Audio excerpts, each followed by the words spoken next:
Hello everyone, welcome to Parul physics केवी।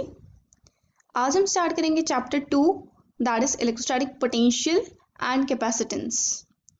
सबसे पहले हम इलेक्ट्रोस्टैटिक पोटेंशियल के बारे में पढ़ेंगे। अभी तक हमने पढ़ा था फील्ड के बारे में, फील्ड क्या होती है, इलेक्ट्रोस्टैटिक फील्ड क्या होती है और गॉसेस थ्योरम क्या होती है। Now we are going to start with electrostatic potential. Electrostatic potential tells us about the degree of electrification of a body. एक डिग्री कितनी इलेक्ट्रीफाइड है। लेट अस सपोज मेरे पास एक बॉडी है, अभी इस पे कोई चार्ज नहीं है, it is overall neutral. Now I am giving charge to this, मैं इसके ऊपर पॉजिटिव चार्ज दे रही हूँ। उससे क्या होगा, इसका पोटेंशियल रेज होगा और इसके आसपास का जो रीजन है उस रीजन में भी पोटेंशियल रेज होगा। तो उस केस में मैं कहूँगी कि इसका पोटेंशियल बढ़ रहा है ऑन चार्जिंग अ बॉडी। तो पोटेंशियल हमें बताता है कि कोई बॉडी कितनी चार्ज है। Similarly I have a second object जिसके ऊपर मैं नेगेटिव चार्ज दे रही हूँ, तो इस पे और इसके आसपास के रीजन पे पोटेंशियल घट जाएगा। So on charging a body with positive charge उसका पोटेंशियल रेज होता है and on charging a body with negative charge उसका पोटेंशियल डिक्रीज होता है। Now if I connect these two bodies with a conducting wire, मैंने इन दोनों bodies को एक कंडक्टिंग वायर से कनेक्ट कर दिया है, तो इस केस में the current will flow from a higher potential to a lower potential. This will be the direction of current. तो करंट हमेशा हायर पोटेंशियल से लोअर पोटेंशियल की तरफ फ्लो करता है। ये कुछ इस तरीके से हम एनालॉजी निकाल सकते हैं कि मान लो एक तरफ हमारा प्लेटफॉर्म रेज्ड है और दूसरी तरफ हमारा प्लेटफॉर्म लोअर है। यहाँ पर एक टैंक रखा है, दो टैंक रखे हैं मेरे पास, दोनों में पानी है और मैं इन दोनों को कनेक्ट कर देती हूँ थ्रू अ पाइप। तो वाटर कहाँ से कहाँ फ्लो करता है, water flows from higher potential to lower potential. Water हमेशा हायर पोटेंशियल से लोअर पोटेंशियल की तरफ फ्लो करता है। Same is the case with charge, जो हमारा करंट होता है, current flows from higher potential to lower potential. Now अगर इन दोनों बॉडीज पे सेम चार्ज है और दोनों सेम पोटेंशियल पे हैं, these two bodies are identical and they are having the same charge, so they must be having the same potential. In that case, no current will be flowing through this conductor क्योंकि दोनों same potential पे हैं। इसका मतलब कि मेरे पास, अगर इसको मैं एनालॉजी ले सकती हूँ कि मेरे पास अगर दो टैंक हैं, दोनों सेम लेवल तक भरे हुए हैं और मैं उनको सेम लेवल पे रखा है, यानी कि they are on the same potential, उनको मैंने एक पाइप से कनेक्ट कर दिया है। Then will there be any flow, net flow of current? There will be no net flow of current. इन दोनों का लेवल चेंज नहीं होगा। Now how you going to define electrostatic potential, आप कैसे डिफाइन करोगे? देखो, इलेक्ट्रोस्टैटिक पोटेंशियल किसी रीजन में किसी न किसी चार्ज की वजह से होगा। Let us suppose this is our source charge जो मैंने यहाँ पे रिप्रेजेंट किया है। इस सोर्स चार्ज की वजह से इसके आसपास पूरे रीजन में इलेक्ट्रोस्टैटिक पोटेंशियल एक वेल डिफाइंड फंक्शन की तरह है। हर पॉइंट पे आप कोई ना कोई वैल्यू ऑफ इलेक्ट्रोस्टैटिक पोटेंशियल बता सकते हो। लेट अस सपोज मुझे इस पॉइंट पे बताना है कि इलेक्ट्रोस्टैटिक पोटेंशियल की वैल्यू कितनी होगी because of this source charge. तो मैं इसके लिए क्या करूंगी, एक Q naught charge, a unit positive charge where Q naught is a unit positive charge, मैं इसको लेकर आऊंगी इन्फिनिटी से। I am taking it from infinity to that point P। मैं इसको इन्फिनिटी से P पॉइंट की तरफ लेकर आऊंगी और उस केस में मैंने कितना काम किया, per unit that charge will give me the value of electrostatic potential at point P। और मैंने इस काम को करने में मैं इसको बहुत धीरे धीरे चार्ज को लेकर आई हूँ बिना एक्सेलरेट करते हुए। So this is how we can define it. Electrostatic potential due to a source charge is defined as the work done in bringing a unit positive charge from infinity to a particular point in the electric field of source charge without acceleration। मैंने infinity से एक particular point P तक लाने में कितना काम किया, किसको लाने में, एक यूनिट पॉजिटिव चार्ज को जिसको मैं रिप्रेजेंट कर रही हूँ Q नॉट से। That will give me the electrostatic potential at this point P। Now SI unit क्या होती है इलेक्ट्रोस्टैटिक पोटेंशियल की, इट्स वोल्ट।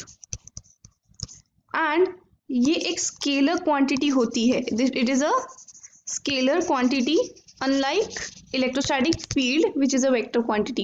फोर्स और इलेक्ट्रोस्टैटिक फील्ड वेक्टर क्वांटिटी होती है, बट इलेक्ट्रोस्टैटिक पोटेंशियल एक स्केलर क्वांटिटी होती है. It has no direction, it has just magnitude. Let's study about a new quantity, that is electrostatic potential difference. Electrostatic potential difference है तो definitely दो points के बीच में होगा. यहाँ पर दो पॉइंट्स मैंने लिए हैं ए और बी. मुझे इन दोनों पॉइंट्स के बीच में इलेक्ट्रोस्टैटिक पोटेंशियल डिफरेंस बताना है. That is VAB is equal to simple VB minus VA. Now how can we define it? इसके लिए मैं एक यूनिट पॉजिटिव चार्ज को A से B तक लेकर जाती हूँ. नाउ उसमें मैंने कितना काम किया? W. Then the electrostatic potential difference between these 2 points in the vicinity of this source charge will be VAB is equal to work done per unit charge. अगर हमें एक पॉइंट पे पोटेंशियल डिफाइन करना है तो मैं कहाँ से लेकर आती हूँ? इन्फिनिटी से. यहाँ पर मुझे दो पॉइंट्स के बीच में पोटेंशियल डिफरेंस निकालना है, तो मैं एक पॉइंट से दूसरे पॉइंट तक अपना टेस्ट चार्ज लेकर जाऊंगी, और उस केस में मैंने कितना काम किया? That will give me the electrostatic potential difference between those 2 points. We can define electrostatic potential difference as the work done in bringing a unit positive charge from one point to another in the electric field of source charge without acceleration. There is one more way in which we can define electrostatic potential difference. It is the negative line integral of electric field intensity. मान लो मेरे पास दो points हैं A B which are in the vicinity of a source charge. मुझे इन दोनों points के बीच में electrostatic potential difference बताना है. तो उस केस में I can take a path. मैं इसमें एक पाथ चूज कर सकती हूँ, एक लाइन चूज कर सकती हूँ जो दोनों डॉट्स को कनेक्ट करे, दोनों पॉइंट्स को कनेक्ट करे, और उस रीजन में एक इलेक्ट्रिक फील्ड इंटेंसिटी पूरी सेटअप होगी. हर एक पॉइंट पे अलग अलग डायरेक्शन हो सकती है और मैग्नीट्यूड हो सकता है इलेक्ट्रिक फील्ड इंटेंसिटी वेक्टर का.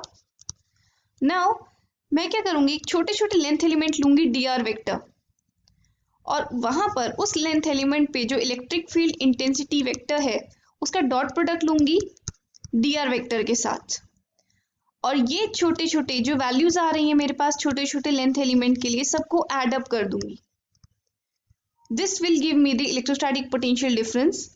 और इस एडिंग अप को मैं बोलती हूँ, छोटे छोटे एलिमेंट्स का डॉट प्रोडक्ट मैंने ई वेक्टर के साथ निकाला है और उनको इंटीग्रेट किया है. इस एडिशन को मैं बोलती हूँ integration. What will be the limits of this integration? I am integration from A to B और B to A, डिपेंडिंग मैं कहाँ से कहाँ जा रही हूँ, किन दो पॉइंट्स के बीच में मैं इलेक्ट्रोस्टैटिक पोटेंशियल डिफरेंस ले रही हूँ. ये जो हमारा एक्सप्रेशन है ये हमारा इस एक्सप्रेशन से आया है, E is equal to minus dV/dr. मतलब जिस डायरेक्शन में पोटेंशियल सबसे फास्ट स्टीपेस्ट वे में रिड्यूस हो रहा है, माइनस का मतलब कि पोटेंशियल रिड्यूस होना चाहिए. मान लो मैं एक पॉइंट से इस पॉइंट पर जा रही हूँ, this is point A, this is point B. अब ये पूरी सरफेस पे हमारा सेम पोटेंशियल है, इस सरफेस पे भी सेम पोटेंशियल है और इस सरफेस पे भी सेम पोटेंशियल है, but they have different potential. A और B का पोटेंशियल डिफरेंस है, but on this whole surface potential is same, जो इक्वल पोटेंशियल सरफेस कहलाती है, जिनके बारे में हम आगे पढ़ेंगे. तो इस केस में मैं जिस डायरेक्शन में जाऊंगी जिसमें हमारा पोटेंशियल सबसे स्टीपली रिड्यूस होगा, उसी डायरेक्शन में हमारी इलेक्ट्रिक फील्ड होगी. इसमें कई डायरेक्शंस हो सकती हैं.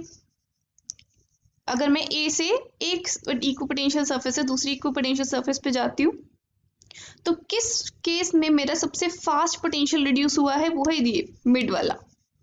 तो this will be the direction of electric field. ये मेरा ये फॉर्मूला बताता है जिससे मेरा ये एक्सप्रेशन निकल के आया है that V is the negative line integral of electric field vector. So we now know कि अगर मेरे पास दो पॉइंट्स हैं A और B, अगर मुझे इनके बीच में इलेक्ट्रोस्टैटिक पोटेंशियल डिफरेंस निकालना है VA minus VB, that will be given by work done in taking the charge from B to A divided by Q naught. That Q naught is the charge that I am taking from B to A. Now आपको पूछा जा सकता है, ये question आता है board में, prove that electrostatic force is a conservative force. जिस तरीके से 11th स्टैंडर्ड में हम पढ़ते हैं कि ग्रेविटेशनल फोर्स एक कंजर्वेटिव फोर्स होती है, यहाँ पर भी हमें उसी तरीके से प्रूव करना है कि इलेक्ट्रोस्टैटिक फोर्स एक कंजर्वेटिव फोर्स है। कंजर्वेटिव का मतलब ये पाथ इंडिपेंडेंट है, वो पाथ पे डिपेंड ही नहीं करती है।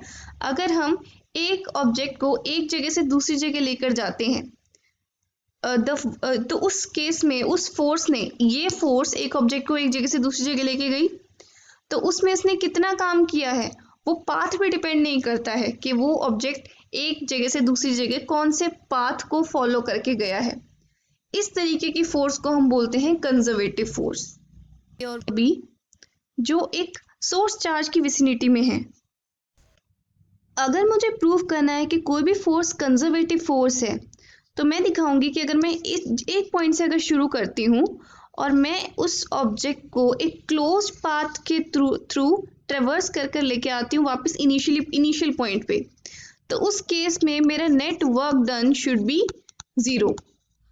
इन that case that force is conservative force, वो पाथ पे डिपेंड नहीं करती है। नाउ मैं यहाँ पर दो पाथ कंसिडर करूंगी। This path is L and this path is L dash. मेरे पास दो पाथ्स हैं L और L डैश। नाउ अगर मैं A से B तक जा रही हूँ through path L, in that case the work done in going from A to B per unit charge जो मैं Q नॉट लेकर जा रही हूँ A से B तक will be equal to the potential difference between these two points, that is VB minus VA. Now this is through the path L. अब अगर मैं L डैश से होते हुए जा रही हूँ फ्रॉम B टू A, वापस मुझे B से A वापस जाना है through path L dash.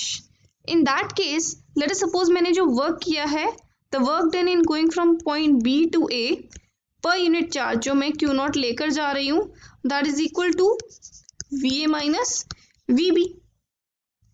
This is my second equation.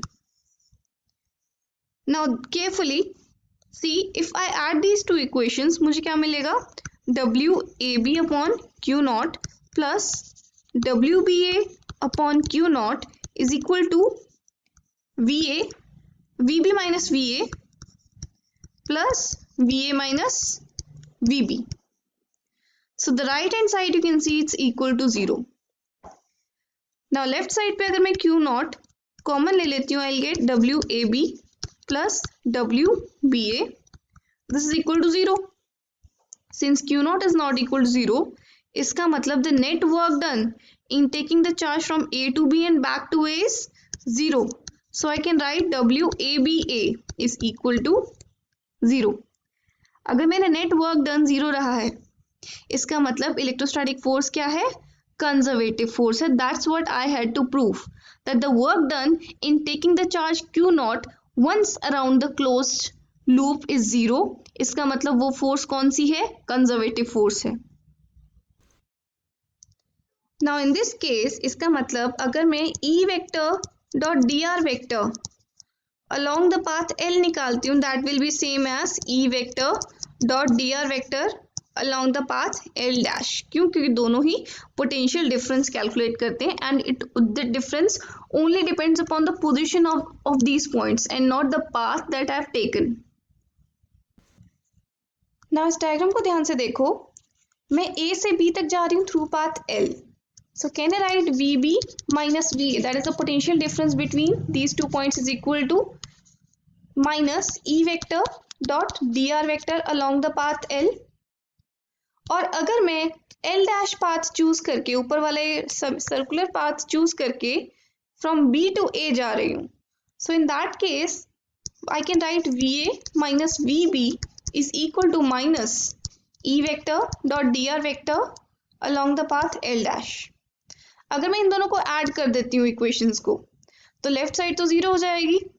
So can I write the electric field line, the line integral of electric field intensity is equal to 0। And ध्यान से देखो, ये क्लोज लूप बन रहा है, that I am going from A to B and then coming back to A through a closed loop. It means the line integral of electric field intensity over a closed loop is always 0. So I hope you have understood all the important points. That's all for now.